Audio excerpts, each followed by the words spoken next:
बिस्मिल्लाहिर्रहमानिर्रहीम, अस्सलाम वालेकुम, वेलकम टू अल्हम्द डायनामिक वर्ड। बच्चों, हम लोग पढ़ रहे हैं अमीनो एसिड्स, चैप्टर नंबर 13 की डिस्कशन जारी है। कार्बोक्सिलिक एसिड्स की बातें हम कर रहे थे। हमारा आज का टॉपिक है अमीनो एसिड्स। तो अमीनो एसिड्स में बेटा हमारे सिलेबस में उसका जनरल स्ट्रक्चर है, कुछ रिएक्शंस हैं, कुछ क्लासिफिकेशंस हैं और कुछ सिंथेसिस भी हैं, और आखिर में जाकर हम देखेंगे कि वो प्रोटीन्स में कैसे कन्वर्ट होते हैं। तो सबसे पहले जिक्र करते हैं बेटा स्ट्रक्चर का। तो बेटा ये जो स्ट्रक्चर आपको लिखा नजर आ रहा है, it is called as nucleus of all amino acids. Amino acid क्या होते हैं बेटा? एक ऐसा कंपाउंड जिसमें एक कार्बन एटम है, उसके साथ डायरेक्टली एक हाइड्रोजन एटम अटैच है, उसके साथ एक आर ग्रुप अटैच है, और उसी कार्बन पर दो फंक्शनल ग्रुप एक साथ अटैच है। एक फंक्शनल ग्रुप है अमीनो ग्रुप और दूसरे ग्रुप का नाम है कार्बोक्सिल ग्रुप। आप जानते हैं carboxyl group acidic in nature होता है, जबकि amino group basic in nature होता है। तो ये साइमल्टेनियसली एसिडिक और बेसिक नेचर रखता हुआ समटाइम ये न्यूट्रल होगा, समटाइम ये एसिडिक होगा, समटाइम ये बेसिक होगा, वो हम लेटर ऑन देखेंगे। लेकिन ये जो आपको नजर आ रहा है स्ट्रक्चर मुकम्मल, this is called as nucleus of all amino acids. मुख्तलिफ अमीनो एसिड्स मुख्तलिफ कैसे होते हैं, डिफरेंट कैसे होते हैं, याद रखिएगा उनमें सिर्फ ये आर ग्रुप डिफरेंट होता है। यानी आप ये समझ जाएं कि सबसे छोटा अमीनो एसिड यानी ग्लाइसिन, जिसमें ये आर ग्रुप हाइड्रोजन के बराबर है, यानी ये CH2 ग्रुप हो जाता है, और फिर उसके बड़े alanine, valine, proline, histidine, aspartic acid, glutamic acid, leucine, isoleucine, tryptophan वगैरह वगैरह, जितने भी अमीनो एसिड्स हैं व्हाटएवर द केस में भी, उसमें इस आर ग्रुप के अलावा बाकी ये जो आपको स्टेट चेन में लिखा नजर आ रहा है, ये सब कुछ सेम रहेगा। याद रहे कि ये कार्बन 4 डिफरेंट ग्रुप के साथ अटैच है, इसका मतलब है ये sp3 हाइब्रिडाइज्ड है, और इसी आर ग्रुप की वजह से तमाम अमीनो एसिड्स को क्लासिफाई किया जाएगा। R is different for different amino acids. The amino groups may be present at alpha, beta or any other position relative to this carboxyl group. यानी ये जो कार्बोक्सिल ग्रुप लगा हुआ है, इसके अगर रिलेटिव लिया जाए तो ये अल्फा कार्बन है, आपको नजर आ रहा है। अब ये अमीनो ग्रुप इस वक्त अल्फा कार्बन पर अटैच है, ये इससे आगे जाकर बीटा कार्बन पर भी अटैच हो सकता है, ये उससे आगे जाकर गामा कार्बन पर भी अटैच हो सकता है। इसलिए हम अमीनो एसिड्स को कहेंगे alpha amino acids, beta amino acids, gamma amino acids, delta amino acids and etcetera. लेकिन almost all naturally occurring amino acids are alpha amino acids. तो जब हम आम तौर पर ये कहते हैं अमीनो एसिड्स, तो इसका मतलब होता है हम अल्फा अमीनो एसिड्स की ही बात कर रहे हैं। वैसे बीटा अमीनो एसिड्स और gamma amino acids and all other amino acid have been synthetically prepared. Beta amino acids इस हवाले से बड़े इंपॉर्टेंट हैं कि नेचुरली अकरिंग तमाम किस्म की प्रोटीन्स का ये बिल्डिंग ब्लॉक है। ह्यूमन बॉडी में तकरीबन 10,000 से ज्यादा मुख्तलिफ प्रोटीन्स पाई जाती हैं, और ये सारी की सारी प्रोटीन्स 20 अमीनो एसिड से मिलकर बनी हैं। वो कहते हैं most of the animal and plant proteins contains almost 20 different amino acids and this number is named as magic 20।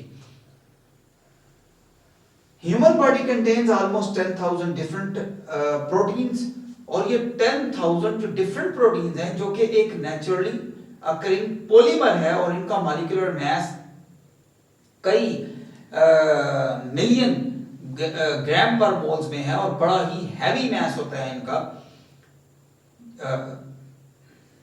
Sorry, गलत हो गई। Human body contains almost 10,000 different proteins, और ये सारी की सारी प्रोटीन्स इन्हीं 20 अमीनो एसिड से मिलकर बनी हुई है। और एक प्रोटीन में 20 अमीनो एसिड एक साथ मौजूद होंगे ये जरूरी नहीं है, हो सकता है उसमें 15 मौजूद हो सकता है 5 मौजूद हो सकता है। लेकिन इंटरेस्टिंग बात यह है कि ये अमीनो एसिड इतनी ज्यादा तादाद में आपस में जुड़ते हैं और इतनी ज्यादा मल्टीप्लाई होते हैं कि प्रोटीन्स का जो मास है, मॉलिक्यूलर मास, वो 10,000 या उससे ज्यादा पर मोल, ग्राम पर मोल में रेंज होता है।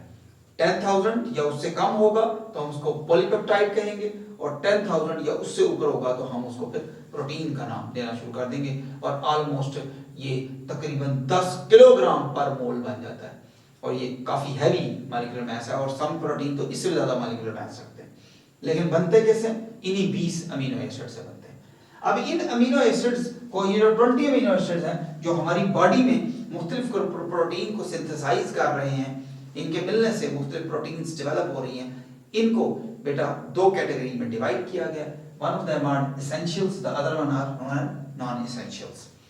तो बेटा एसेंशियल अमीनो एसिड्स वो हैं जो कि हमें अपनी डाइट में इस्तेमाल करने हैं, और डाइट के जरिए से हमारी बॉडी का हिस्सा वो बनेंगे, यानी हमारे खुराक का हिस्सा होना चाहिए, हमारे खाने का हिस्सा। बैलेंस डाइट का ही इसी जाता है कि उसमें वो एक मील में 1-2 अमीनो एसिड, दूसरे मील में दूसरे 2-4 अमीनो एसिड, तो फिर तीसरा कोई और अमीनो एसिड, 10 अमीनो एसिड जो है ना वो हमारी खुराक का हिस्सा होने चाहिए।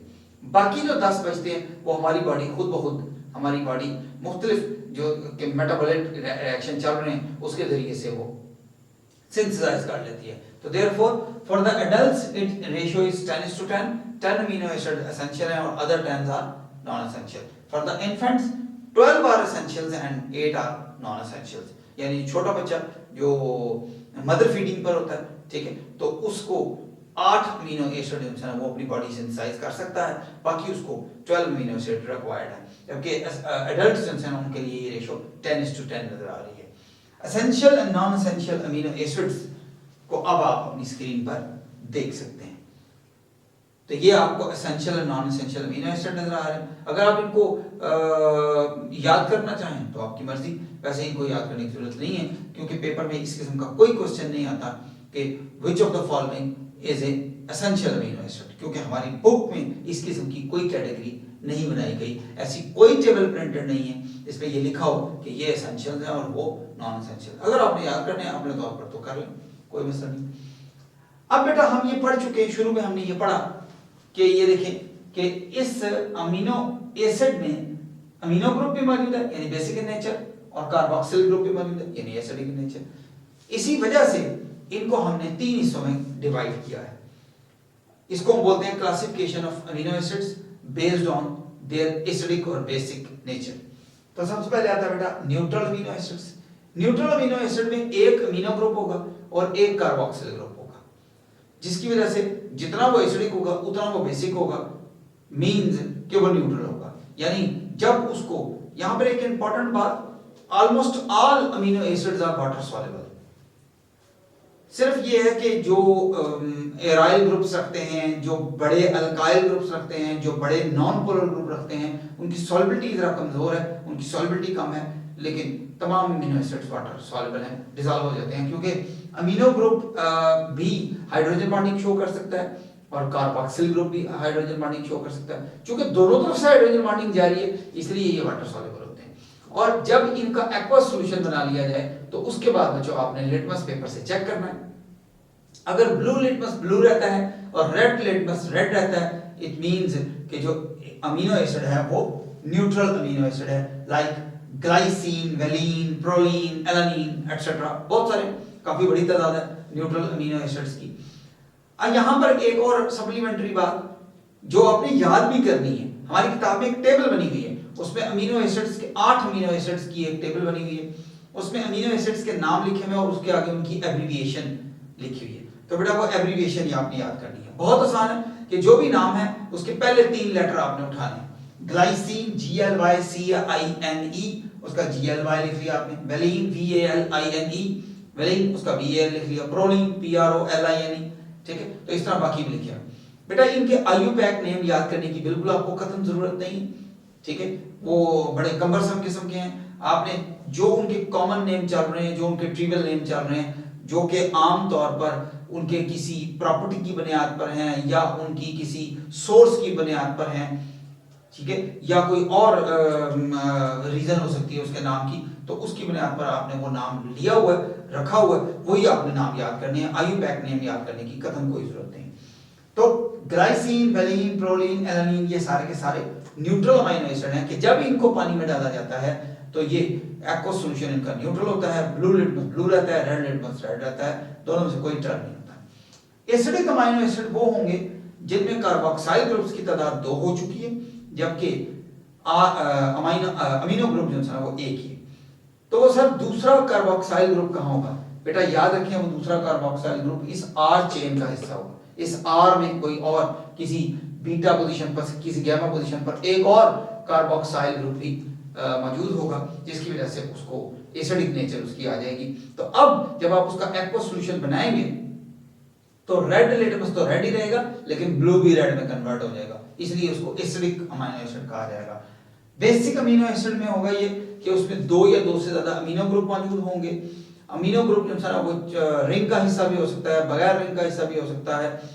तो लेकिन उसमें कार्बोक्सिल ग्रुप जो है वो सिर्फ एक होगा, जिसकी वजह से जब उसको वाटर में डिसॉल्व किया जाएगा तो उसका जो एक्वस सॉल्यूशन है वो रेड लिटमस को ब्लू कर देगा, जबकि ब्लू ब्लू ही रहेगा, इसलिए वो बेसिक अमीनो एसिड कहलाएगा। तो बच्चा स्ट्रक्चर ऑफ अमीनो एसिड्स की बात चल रही थी, तो अमीनो एसिड के स्ट्रक्चर के शुरू में आपने ये देखा कि ये जो बेटा आपको स्ट्रक्चर ऑफ अमीनो एसिड नजर आ रहा है, इसमें इतना हिस्सा जहां पर ये मेरा रेड मार्कर सर्कुलेट करता हुआ नजर आ रहा है, this is named as nucleus of all amino acids. अब इस न्यूक्लियस में होता ही है, here is the carboxyl group, जिसमें ये कार्बन sp3 हिब्रिडाइज्ड है, जिसमें ये कार्बन sp2 हिब्रिडाइज्ड है। इसके साथ ये कार्बन है जो अल्फा कार्बन है, ये sp3 हिब्रिडाइज्ड है। नीचे अमीनो ग्रुप है जो कि जिसमें नाइट्रोजन sp3 हिब्रिडाइज्ड है। जब इनको बेटा 3 डायमेंशनल फॉर्म में, ओपन फॉर्म में लिखा जाता है, तो पता चलता है कि इस नाइट्रोजन का lone pair it is very closer to the hydrogen of this carboxyl group. इस कार्बोक्सिल ग्रुप के वो बहुत ज्यादा नजदीक आ जाता है, जिसकी वजह से ये लोन पेयर बड़ी आसानी से इस प्रोटॉन को डोनेट हो जाता है, और ये इंटरनल प्रोटॉन शिफ्टिंग की वजह से इस नए फॉर्म में आ जाता है, जिसमें एक ऐसा कोवलेंट मॉलिक्यूल मौजूद है कि जिसके एक एंड पर पॉजिटिव चार्ज है और दूसरे एंड पर नेगेटिव चार्ज मौजूद है। और इस नई फॉर्म को ज़्विटर आयन या ज़्विटर आयन कहा जाता है, और also called as zwitter ionic structure. Word zwitter ion का लिटरल मीनिंग है, ज़्विटर का वर्ड ज़्वीस से निकाला गया, और ज़्वीस का मतलब होता है टुगेदर, और टुगेदर बोला जा रहा है इस सेंस में कि ये एक ऐसा आयन जो कि एक्चुअली आयन है ही नहीं, उसको उर्फ आम में बस आयन बोल दिया जाता है, लेकिन एक ऐसा आयन है जिसके ऊपर पॉजिटिव और नेगेटिव चार्जेस एक साथ मौजूद हैं, लेकिन उनके दरमियान आयोनिक बॉन्ड नहीं है, बल्कि उनके दरमियान कोवलेंट बॉन्ड मौजूद है, जैसे कि आपको नजर भी आ रहा है। क्योंकि ये पॉजिटिव और नेगेटिव आयन्स डायरेक्टली आपस में अटैच नहीं है, और मॉलिक्यूल डाइपोलर कहलाएगा।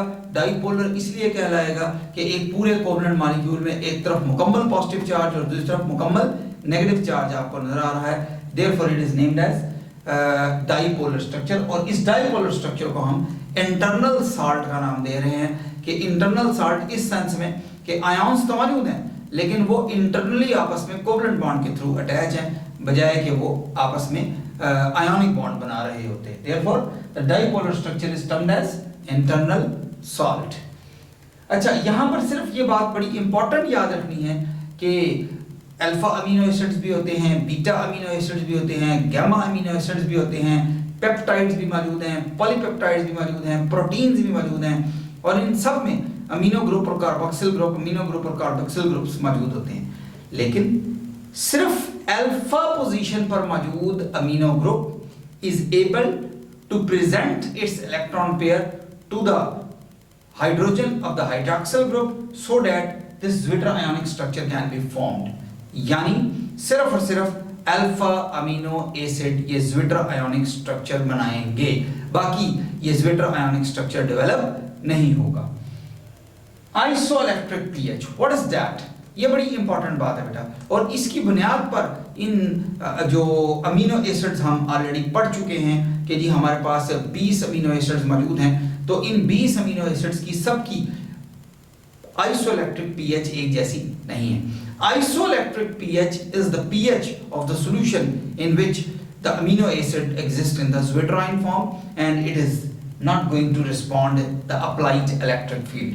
यानी अगर हम उसको इलेक्ट्रोलिसिस करने की कोशिश कर रहे हो तो ना वो कैथोड की तरफ मूव करेगा ना ही वो एनोड की तरफ मूव करेगा। तो यहाँ पर ये सवाल आता है सर वो कब मूव करेगा, तो इसका जवाब इससे अगले टॉपिक में मौजूद है। तो ये था बेटा इंट्रो ऑफ द ज़्विटर आयन। हमारी किताब में चैप्टर नंबर 7 में आइसोमरिज्म में टॉटोमरिज्म की हेडिंग के नीचे इसको यानी इस ज़्विटर आयन को और उस अमीनो एसिड को आपस में कहा गया कि ये आपस में टॉटोमर्स हैं, जो कि गलत कंसेप्ट है। They are not the tautomers of each other, क्योंकि टॉटोमरिज्म के लिए शर्त है कि फंक्शनल ग्रुप मस्ट अल्टर, यानी एक टॉटोमर दूसरे टॉटोमर का फंक्शनल ग्रुप आइसोमर भी होगा, लेकिन ये जारी बात है फंक्शनल ग्रुप आइसोमर नहीं है। और यहाँ भी ये भी याद रखनी है आपने, फिजियोलॉजिकल पीएच पर तमाम के तमाम अमीनो एसिड ज़्विटर आयन में एग्जिस्ट करते हुए नजर आते हैं और ये आइसोइलेक्ट्रिक पीएच इनको आइसोलेट करने के लिए इस्तेमाल की जाती है। अब चलते हैं बेटा हम रिएक्शंस ऑफ अमीनो एसिड्स की तरफ कि अमीनो एसिड्स किस किस्म के रिएक्शन शो करते हैं, उनका एसिडिक कैरेक्टर क्या है और बेसिक कैरेक्टर क्या है। अब जहन में सवाल आता है कि सर ये तो कांसेप्ट ही गलत है, ये क्यों पढ़ रहे हैं हम तो पहले ही ऑलरेडी डिसाइड कर चुके हैं कि कुछ अमीनो एसिड एसिडिक होंगे, कुछ अमीनो एसिड बेसिक होंगे और कुछ न्यूट्रल होंगे, ये तो डिसाइडेड है।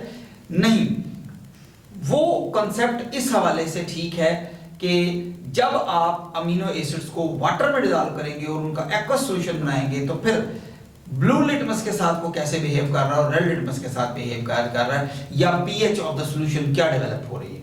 तो बात बड़ी आसान सी है कि अगर ब्लू लिटमस ब्लू रहता है लेकिन रेड ब्लू हो जाता है तो वो बेसिक अमीनो एसिड है, अगर रेड रेड रहता है और ब्लू रेड हो जाता है तो वो basic amino acidic amino acid है, लेकिन ना रेड को कुछ होता है ना ही ब्लू को कुछ होता है तो इसका मतलब है न्यूट्रल अमीनो एसिड है। ठीक हो गया।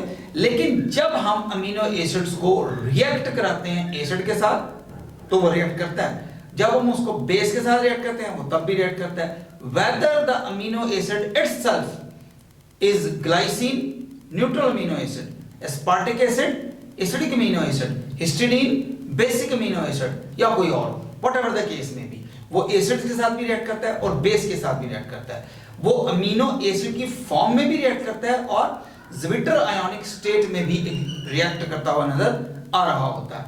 तो ये देखें जब वो बेस के साथ रिएक्ट करेगा, सॉरी जब वो एसिड के साथ रिएक्ट करेगा तो क्या होगा, तो ये देखें ये न्यूट्रल अमीनो एसिड स्टेट है इसकी, ये lone pair of the electron जो नाइट्रोजन के पास मौजूद है ये इस प्रोटॉन को डोनेट होगा, जो जारी बात है वहां पर एसिड डालने से HCl डालने से HBr डालने से सल्फ्यूरिक एसिड डालने से वजूद में आया है। ये इलेक्ट्रॉन लोन पेयर इस हाइड्रोजन आयन को डोनेट होगा और हमारे पास ये कैटायनिक स्टेट आ जाएगी क्योंकि ये अमीनो ग्रुप अब किस में कन्वर्ट हो गया, अमोनियम आयन में कन्वर्ट हो गया, यानी कैटायनिक स्टेट में आ गया। यानी हम बड़ी आसानी के साथ कह सकते हैं इन द एसिडिक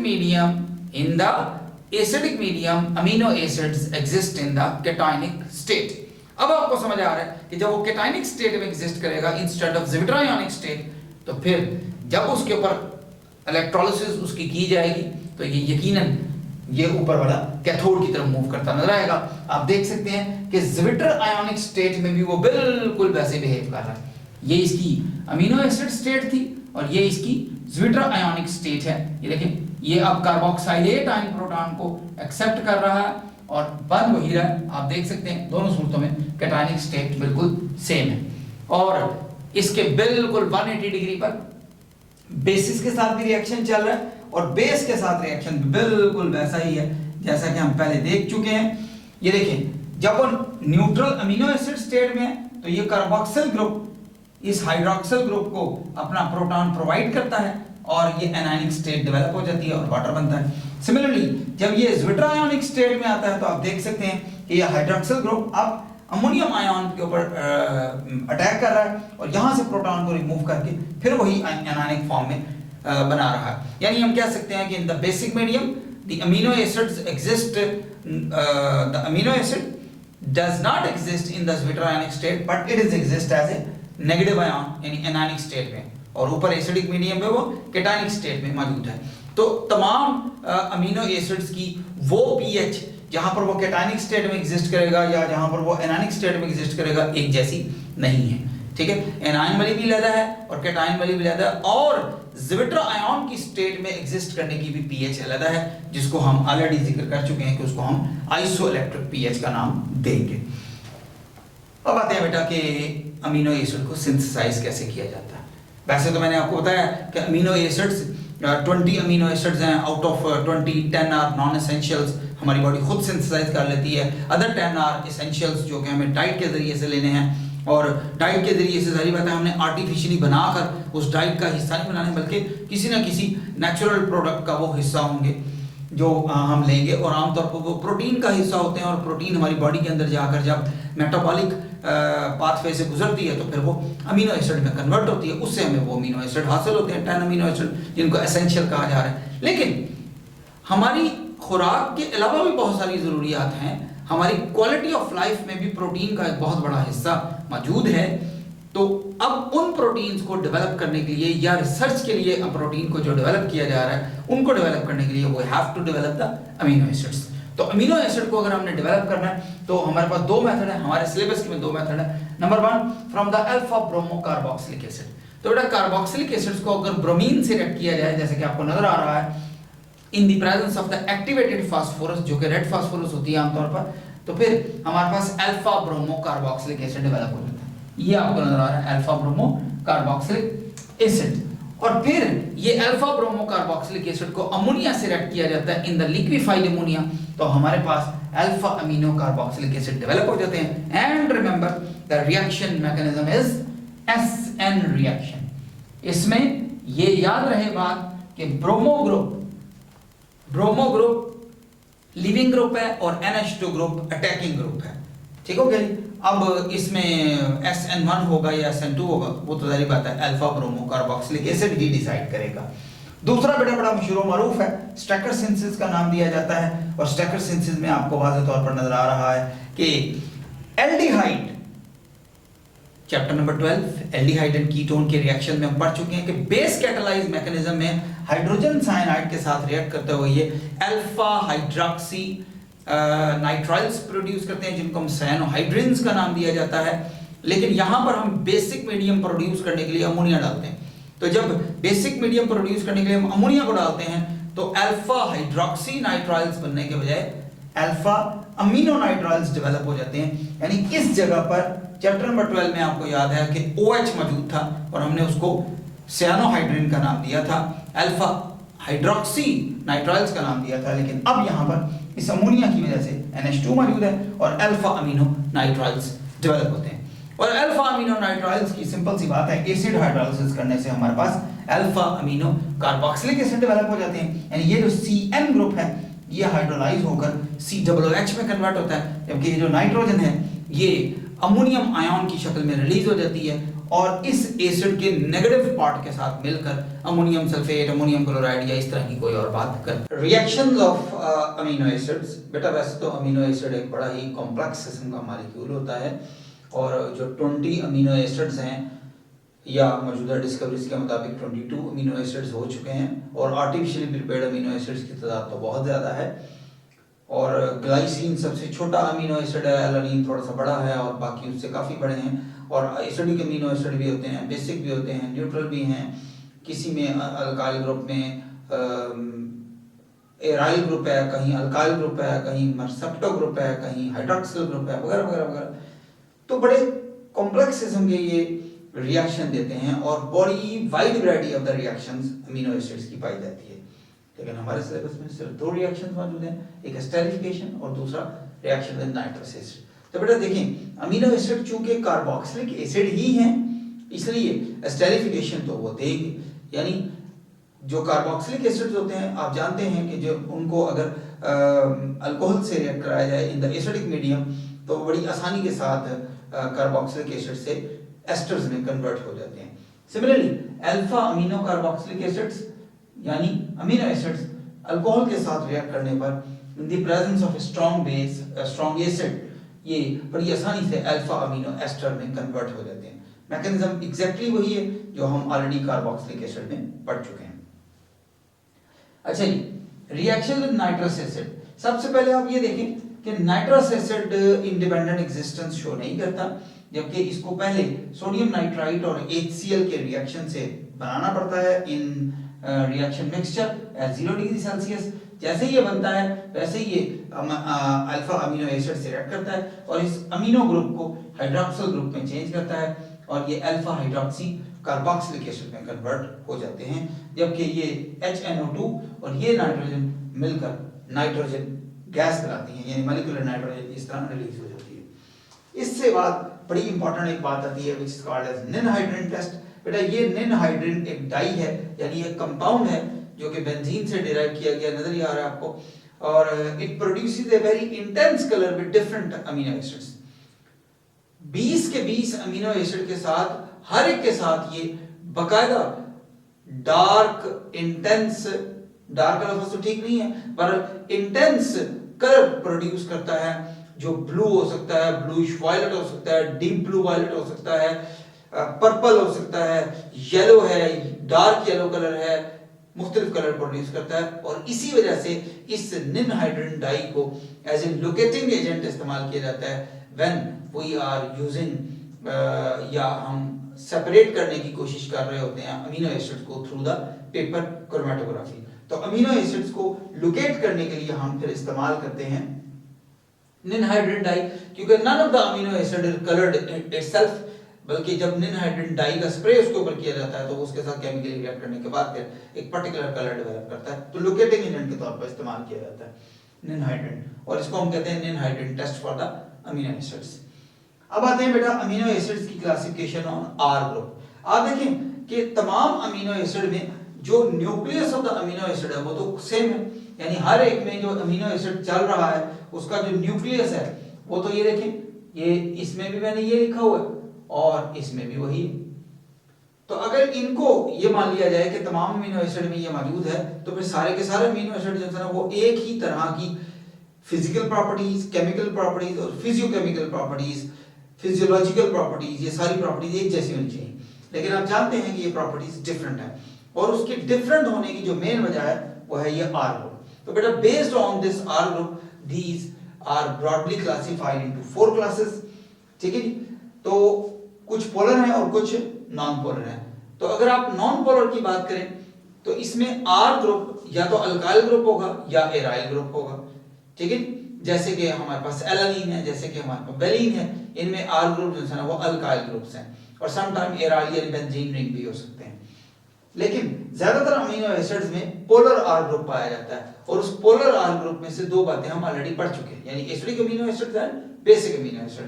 तो ऐसे अमीनो एसिड जिनमें आर ग्रुप के ऊपर नेगेटिव चार्ज है, दर हकीकत उसमें आर ग्रुप के अंदर कार्बोक्साइल ग्रुप मौजूद है जो कि कार्बोक्साइलेट आयन में कन्वर्ट हो जाता है और फिर उसके ऊपर नेगेटिव चार्ज आता है, जैसे अस्पार्टिक एसिड है, ग्लूटामिक एसिड है वगैरह। सिमिलरली पोलर अमीनो एसिड्स में कुछ ऐसे भी हैं जिनके ऊपर पॉजिटिव चार्ज ग्रुप आता है। इनमें यकीनन अमीनो ग्रुप पाया जाता है और उस अमीनो ग्रुप में हाइड्रोजन के एक्सेप्टेंस की वजह से NH3 पॉजिटिव आयन डेवलप होता है जिसकी वजह से उस आर ग्रुप के ऊपर पॉजिटिव चार्ज आता है। लेकिन कभी-कभी आर ग्रुप ऐसा भी है जो कि पोलर आर ग्रुप तो है लेकिन उसके ऊपर चार्ज कोई नहीं, उसमें हाइड्रोक्सिल ग्रुप भी हो सकता है, उसमें मर्सेप्टर ग्रुप भी हो सकता है और उसमें हमारे पास अमाइड ग्रुप भी मौजूद हो सकता है। तो these are the 4 classification. Number 1 polar amino acid with no charge जिसमें हाइड्रोक्सिल ग्रुप, मर्सेप्टर ग्रुप और अमाइड ग्रुप शामिल है। Polar amino acid with positive charge जिसमें आर ग्रुप कंटेन करता है NH2 यानी बेसिक अमीनो एसिड्स, हिस्टिडीन और लाइसिन इसका हिस्सा है। Polar amino acids with negative charge जिसमें आर ग्रुप के ऊपर कार्बोक्सिल ग्रुप है यानी एस्पार्टिक एसिड और ग्लूटामिक एसिड इसका हिस्सा है। और नॉन पोलर अमीनो एसिड्स जिनमें आर ग्रुप अल्काइल या एराइल ग्रुप है जिसमें ग्लाइसिन शामिल है, एलानिन शामिल है, वेलिन शामिल है, ये सारे इसका हिस्सा है, प्रोलिन भी इसका हिस्सा है। अब आते हैं बेटा अमीनो एसिड जब आपस में जुड़ते हैं, अमीनो एसिड में ये बड़ी खासियत मौजूद है कि वो बड़ी आसानी से कंडेंस हो जाते हैं और कंडेंस होने के बाद डाइपेप्टाइड, ट्राइपेप्टाइड, टेट्रापेप्टाइड और हायर पॉलीपेप्टाइड में कन्वर्ट हो जाता है और उससे एक स्टेप आगे चलकर वो फिर प्रोटीन्स में भी कन्वर्ट हो जाते हैं। तो ये पेप्टाइड है क्या? तो होता ये है कि एक अमीनो एसिड का हाइड्रोक्सिल ग्रुप और दूसरे अमीनो एसिड का NH2 ग्रुप का हाइड्रोजन, तो एक तरफ से कार्बोक्सिल ग्रुप का हाइड्रोक्सिल ग्रुप और दूसरी तरफ अमीनो ग्रुप का हाइड्रोजन, ये दोनों मिलकर वाटर बनाते हैं और वाटर यहां से एलिमिनेट हो जाता है और अब ये वाला कार्बन इस नाइट्रोजन के साथ जुड़कर एक नया ग्रुप वजूद में लाता है जिसका नाम अमाइड ग्रुप है। यानी अमाइड ग्रुप पहले से किसी एक आधे अमीनो एसिड में मौजूद है, बाकी अमीनो एसिड में मौजूद नहीं है, लेकिन जैसे ही ये डाइपेप्टाइड में कन्वर्ट होता है तो इसमें कम से कम एक अमाइड ग्रुप आ जाता है, जैसे कि ये नजर आ रहा है। और इस कार्बन टू नाइट्रोजन बॉन्ड को जो पहले यहां पर मौजूद नहीं था, इसको हम पेप्टाइड बॉन्ड कहते हैं और also called as peptide linkages. और जब ये दो अमीनो एसिड मिलेंगे तो इसको डाइपेप्टाइड कहा जाएगा, जब तीन अमीनो एसिड मिलेंगे तो ट्राइपेप्टाइड कहा जाएगा, जब चार अमीनो एसिड मिलेंगे तो टेट्रापेप्टाइड कहा जाएगा। सिमिलरली अगर ज्यादा अमीनो एसिड कंबाइन होंगे तो उसको फिर पॉलीपेप्टाइड का नाम दिया जाएगा। याद रखिएगा कि किसी भी पॉलीपेप्टाइड में number of the peptide linkages को फाइंड आउट करना बहुत आसान है। It is equal to n-1 where n is the number of amino acid join। जैसे कि ट्राइपेप्टाइड में आपको नजर आ रहा है कि सिर्फ एक पेप्टाइड लिंकेज मौजूद है, ट्राइपेप्टाइड होगा तो उसमें दो पेप्टाइड लिंकेजेस होंगे, डेकापेप्टाइड होगा तो उसमें 10 अमीनो एसिड होंगे लेकिन 9 पेप्टाइड लिंकेजेस 9 पेप्टाइड लिंकेजेस मौजूद होंगे। बाय कन्वेंशन पॉलीपेप्टाइड जिनका मॉलिक्यूलर मास अप टू 10,000 ग्राम पर मोल होता है उनको हम पॉलीपेप्टाइड कहते हैं, लेकिन ऐसे पॉलीपेप्टाइड जिनका मॉलिक्यूलर मास 10,000 से ज्यादा हो जाता है उन्हें प्रोटीन्स का नाम दिया जाता है। ठीक है जी। A polypeptide with a molecular mass greater than 10,000 is termed as protein।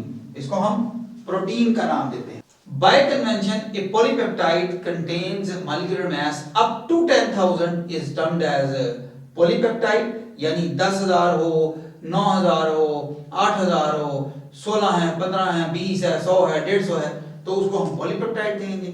लेकिन 10,000 से ज्यादा मॉलिक्यूलर मास ग्राम पर मोल वाले को हम फिर प्रोटीन का नाम देते हैं। स्ट्रक्चर वैसा ही होता है, फंक्शन वैसा ही होता है, प्रॉपर्टीज भी वैसी होती हैं, लेकिन सिर्फ मॉलिक्यूलर मास का फर्क है। अब ये भी बात याद रखिएगा बेटा कि हमारे पास जो पॉलीपेप्टाइड होगा या इवन प्रोटीन भी होगी तो उसमें आमतौर पर दो एंड्स होते हैं, एक को सी टर्मिनल कहा जाता है, एक को एन टर्मिनल कहा जाता है। आप ऊपर देख सकते हैं। लेकिन ये जो हमारे पास पूरा एक डाइपेप्टाइड डेवलप हुआ है तो इस अमीनो एसिड का अमीनो ग्रुप अनअटेंडेड बच गया है, यानी आगे किसी का बॉन्ड नहीं बना रहा। सिमिलरली तो इस एंड को एन टर्मिनल कहा जाएगा, जबकि इधर आप देखें तो ये कार्बोक्साइल ग्रुप बच गया तो इसको सी टर्मिनल कहा जाएगा। जहां जिस अमीनो एसिड का कार्बोक्सिल ग्रुप बचेगा उसे सी टर्मिनल कहा जाएगा और दूसरे को यानी अमीनो ग्रुप बचने वाले को हम एन टर्मिनल का नाम देंगे। अगर हमारे पास 3 अमीनो एसिड मिल रहे हैं आपस में तो they can combine in 6 different ways, यानी they can generate 6 different tripeptides। और ये तादाद बड़ी तेजी से मल्टीप्लाई होना शुरू हो जाती है, बड़ी तेजी से इंक्रीज होती है जब अमीनो एसिड आपस में कंबाइन हो रहे हैं, उनकी तादाद बढ़े। फॉर एग्जांपल अगर 20 अमीनो एसिड्स को मुख्तलिफ तरीकों से कंबाइन करना पड़े तो ये 10⁻18 टाइम्स से भी ज्यादा किस्म के प्रोटीन्स डेवलप कर सकते हैं या पॉलीपेप्टाइड डेवलप कर सकते हैं। ठीक है, तो अभी तो सिर्फ अल्लाह ताला ने हमारी बॉडी के अंदर सिर्फ 10,000 ने पैदा किए हैं, इसका मतलब है इससे भी ज्यादा पैदा की जा सकती थी। तो बेटा ये था अमीनो एसिड्स के मुतालिक हमारी डिस्कशन। अमीनो एसिड की डिस्कशन हमारी इख्तिताम पजीर हुई, साथ ही हमारा चैप्टर नंबर 13 भी इख्तिताम पजीर हुआ। अल्लाह हाफ़िज़।